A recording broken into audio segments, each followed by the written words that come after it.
जो समुद्री तट पर कुछ समय तक रुकने पर समुद्र का पानी किनारे के बहुत निकट आया हुआ दिखाई देता है, तो कभी वह पानी किनारे से अंदर दूर तक गया हुआ दिखाई देता है। सागर जल की इन हलचलों को हम ज्वार और भाटा कहते हैं। बच्चों, जैसा कि आप आकृति 3.1 अ और आकृति 3.1 ब ये दोनों आकृति में आप देखिए, यहाँ पर इस आकृति में बच्चों, इस आकृति में पानी भरा हुआ है। 3.1 अ में इस आकृति में पानी भरा हुआ है, ये देखिए। लेकिन आकृति ब में यहाँ पे कुछ क्षेत्र आपको खाली दिखाई दे रहे हैं। देखिए यहाँ पे पानी घट गया है। तो पानी बढ़ने की क्रिया को, जब पानी बढ़ता है तो उस बढ़ने की क्रिया को हम ज्वार कहते हैं, और जब पानी का स्तर घट जाता है, जैसे इस वाले चित्र में दिख रहा है, तो उस पानी घटने की क्रिया को हम भाटा कहते हैं।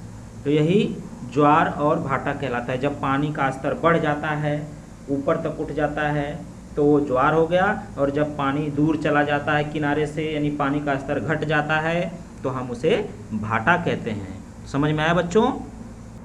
बच्चों, ज्वार भाटा सागर जल की प्रतिदिन की नियमित होने वाली हलचल है।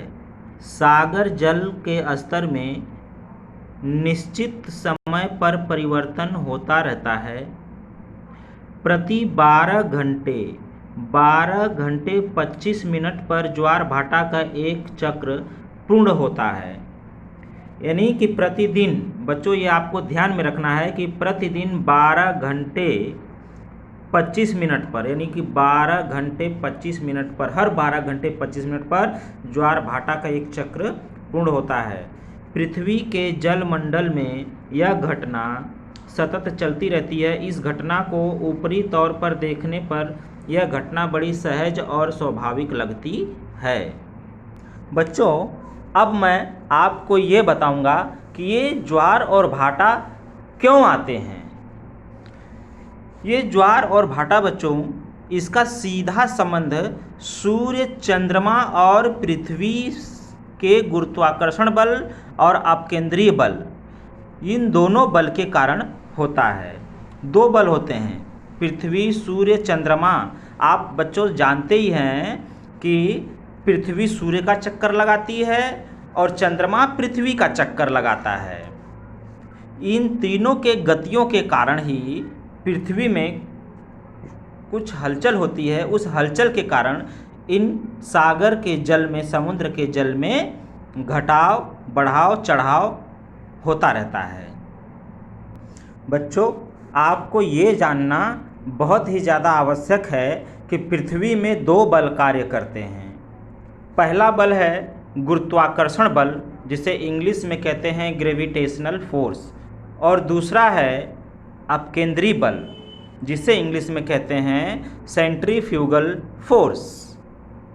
बच्चों, गुरुत्वाकर्षण बल में, जिसको इंग्लिश में ग्रेविटेशनल फोर्स कहा जाता है, इस बल में पृथ्वी क्या करती है, ये बल लगता कैसे है, मैं आपको बताता हूँ। ये बल तब लगता है जब पृथ्वी सूर्य के चारों तरफ घूमती है।